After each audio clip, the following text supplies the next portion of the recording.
아니, 왜 야당이 이렇게, 궁지에 몰리듯이, 전쟁을 해도 전략을 잘 짜서 하면 되는데, 지금 야당은 꿀릴 게 없습니다. 그냥 가만히 있어도 답답한 건 여당이고, 청와대입니다. 그런데 왜 야당이 이렇게, 유가족을 설득해서 여당과 합의를 보려고 하는지, 그것도 유가족이 원치도 않은 일을 다들 이 부분에 대해서 이해를 못 하는 거죠. 그러니까 최근에 야당 의원들 검찰이 수사한다 해서 그게 약점 잡힌 거 아닌가라는 얘기도 떠돌았는데 그건 제가 아니다라고 얘기를 저번 방송에서 말씀드렸죠. 그건 개개인의 개인 비리 문제니까. 근데 실제 구속 안 됐죠. 야당 3명 했는데 영장 신청했는데 2명은 기각됐지 않습니까? 그래서 야당 탄압이다 이렇게 얘기를 한 건데 그건 별개의 문제고 이 박영선 위원장의 이 행보를 보면 이전에 김한길 안철수 대표 때가 기억이 오버랩이 되죠. 거의 방식이 비슷합니다. 지난 대선 이후에 제가 늘 이렇게 논평을 합니다. 이 민주당은 국민들과 소통하려고 하는 친노 비노가 아니라 국민들과 소통하려는 의원들과 정치인들과 그렇지 못한 정치인들이 있는 것 같다. 근데 대충 보면 친노 성향을 가진 사람들이 늘 국민들과 소통하려고 노력하는 그런 모습을 보인다. 제가 그렇게 분석해 드린 적이 있는데 실제 이 지난 대선 때 그 과정을 보면 그때 이해찬 대표가 있었죠. 그렇죠? 그런데 대선을 치르는 와중에 대표직을 사퇴하는 일이 벌어집니다. 누가? 안철수 쪽에서 지도부 사퇴를 요구했죠. 그리고 김한길 의원이 직원 사격을 하고, 그렇죠? 그렇게 해서 그때도 김한길 안철 찰떡궁합이었는데, 예. 그렇게 해서 이해찬 대표 당시에 대선은 전쟁 중에 지도부를 사퇴시킵니다. 그죠? 그리고 엉망이 돼버렸죠. 그리고 졌습니다. 108만 표? 예. 180만 표인가요? 108만 표인가. 참 어이없이 지게 되는데 그 관건선거, 부정선거를 하는 와중에서도 근소한 차이로 지게 됩니다. 만약에 그 당시에 이해찬 대표 체제 지도부가 그대로 유지됐더라면 이겼을 수 있죠.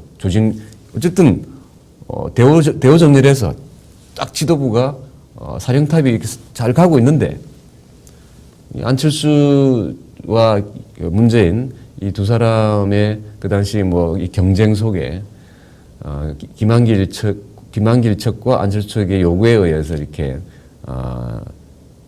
지도부가 전쟁 중에 전투 중에 지도부가 없어지는 이런 상황이 벌어졌죠. 결국은 저는 그때도 말씀드렸지만 민주당은 누가 대표가 돼도 잘 될 턱이 없는 정당이다. 그래서 제가 그때 옛날에 말씀드린 게 그 당시 대선을 비교해서 그때 말씀드리면 그 당시 문재인 후보를 지지하는 사람 30%, 안철수를 지지하는 사람 30%, 이쪽 저쪽 눈치 보면서 이것도 저것도 아닌 사람 30%.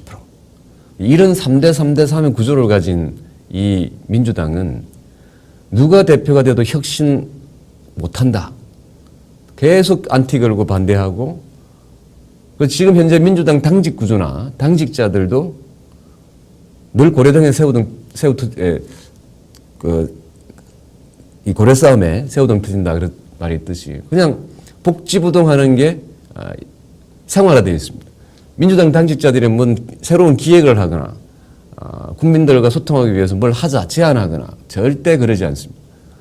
해봤자 아무도 들어주지 않기 때문에 민주당 당직자들 여러분 아시는 분 있으면 물어보세요. 맞을 겁니다. 거기다가 김한길 대표 들어서 당사를 없애고 당직자들을 분산시켰죠. 무려 5군데로 분산시켰습니다. 지방으로 내려보내고 국회로 보내고 여기 제 방송국 앞에 있는 새누리 당사 옆에 있는 거기로도 그쪽도 보내고 또 그 옆에 하나 더 있습니다. 예. 신동해 빌딩이라고 거기도 있습니다. 거기다 민주정책연구원 저희 패리트리 방송국 같은 건물에 있는데 이렇게 김한길 대표가 민주당 대표가 되면서 안철수와 합류시켰죠. 그리고 기존에 있는 당직자들을 한 30%는 지방으로 다 내려보내고 나머지 남은 친구들을 5군데로 찢어서 이렇게. 정확하게 민주당은 정확한 당사가 없다 이렇게 말하는 게 맞습니다. 지금 당사라고 하는 거기는 부서 한 서너 개 있습니다. 총무하고 뭐 조직 파트. 자, 이렇게 왜 그랬을까 김한길 대표는 그 기존에 있던 그 당에 면면이 내려왔던 이 구조들을 흐트려 놓은 거죠. 분해시켜 놓은 겁니다. 그래서 안철수 당을 만들고 싶었겠죠. 이 민주당을. 근데 이번에 뭐 재보궐 해서 대패하면서 물러났는데 그래도 영향력을 행사하고 있습니다. 자, 왜 제가 이런 얘기를 끄집어냈냐면 지금 현재 박영선 위원장이 이번에 한 행동이나 과거에 김한길 대표가 모바일 정당, 국민과 소통하는 뭐 이런 걸 다 없애버렸습니다. 다 없애버리고 당원 중심 정당 이렇게 얘기를 하면서 당을 당원들끼리의 정당, 국민들과 소통의 벽은 국민들이 참여하는 벽은 완전히 막아버린 상태죠. 왜 그러냐면 자신의 정치를 위해서 정치하는 스타일을 갖고 있습니다. 국민들이 원하는 정치가 아니라 자신의 지지자, 야권 지지자들이 답답해서 당을 떠나고 지지를 적고 늘 지지율은 안 오르죠. 그리고 그렇게 국민들과 소통하려는 사람은 당을 떠나게 됩니다. 근데 박영선 위원장의 이 정치 스타일을 보니까 역시나 자신의 생각을 중요하게 여기는 정치 스타일을 가지고 있다. 비슷한 거죠. 그래서 이 새정치민주연합, 과거 민주당은 현재의 구조로서는 절대 국민들로부터 신뢰받거나 지지받거나 하지 못한다. 그리고 누가 대표가 돼도 예를 들어 국민들과 소통하려는 사람이 앞으로 대표가 된다 해도 그 사람이 국민들과 소통할 수 있는 일을 제대로 못하게 또 만드는 안티들이 많기 때문에 그래서 이 정당은 이번 이 세월호 국면을 보면 유가족들이 참 중요한 일을 하고 있습니다.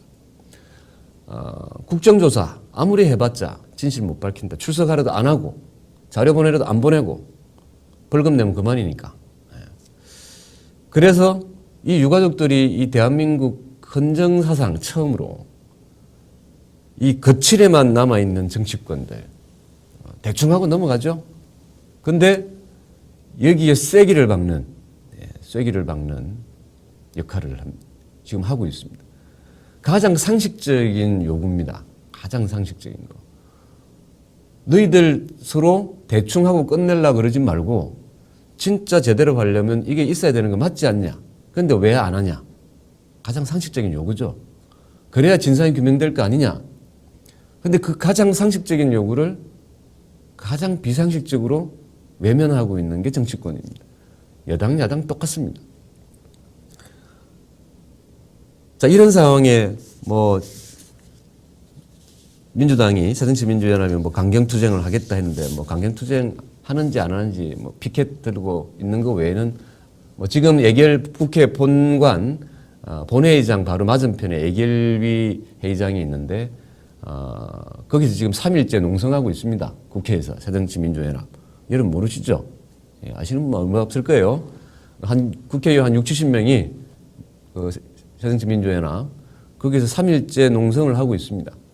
참 어정쩡하죠. 그 안에서 문 걸어 잠그고 예, 잘 주무시는지 뭘 하시는지 모르겠는데 그러고 있습니다. 예. 근데 그런 것도 반대하는 또 15명 있죠. 참 이분들은 새누리당 가시면 딱 좋을 분들인데 예전부터 또 뭐 태클을 걸고 나오셨어요. 예. 이분들이 이렇게 얘기합니다. 당 차원의 극한 투쟁은 곤란하다. 국회의원 개개인의 판단과 선택을 존중해 줘야 된다. 우리는 이미 세월호 특별법 문제에 대해 새누리당과 합의한 바 있고 재합의까지 한 바 있다. 장애투쟁의 명분 없다. 제야 시민단체는 말 그대로 자야에서 싸우고 국회의원은 국회에 있어야 한다. 국회는 국회의원의 권한이며 의무다. 이렇게 지금 얘기를 하는데 그분들 여러분 잘 아시는 조경태, 김영환, 주성용, 김동철, 김성곤, 민홍철, 박주선, 백군기, 변재일. 이분은 얼마 전까지 민주정책연구원장을 하셨죠. 안규백, 유성엽, 이계호, 이찬열, 장병환, 황주홍. 여러분 뭐 잘 듣도 보도 못한 분들도 많을 거고 어디 계시다가 또 하여튼 이런 분들이 이제 이것도 아닌 저것도 아닌 분들이죠. 그래서 지금 현재 민주당의 상황, 새정치민주연합 상을 보면 정말 야당으로 보면 혹입니다. 국민들이 이 정부의 잘못된 행태에 대해서 분노하고 있고, 그런데 그 결집하지 못하는 이유는 제가 저번에 말씀을 드렸죠. 누군가가 나서서 헌신해서 투쟁해주지 않기 때문에 모이질 못하는 거다. 모이게 해주는 역할이라도 해주려면 제가 저번 논평에서는 새정치민주연합의 운명은 이 세월호 특별법에 달렸다 이런 얘기를 제가 저번 방송에서 했는데 그렇게 나서주지 않으면 우리 국민들이 모이지 않는다. 참 혹이라고 제가 말씀을 드렸는데 정치적으로 보면 이렇게 봅니다. 현재 그 역할도 못하고 있고 오히려 희망을 주는 게 아니라 더 혼란과 분열과 스트레스를 주고 있는 이 새정치민주연합. 이대로는 도저히 안 된다. 이 구조를 가지고는 국민들에게 희망을 주고 대안을 주는 야당의 역할을 할 수 없다. 여러분도 그렇게 생각하고 계시죠?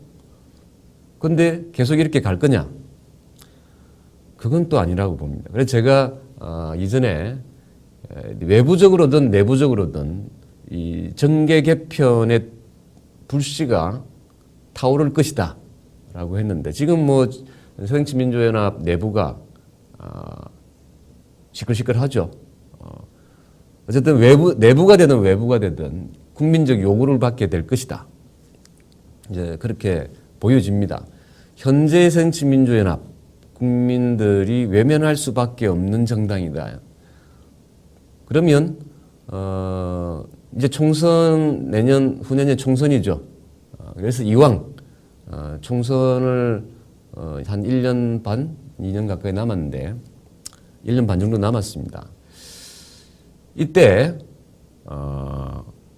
해체 모이는 게 맞다.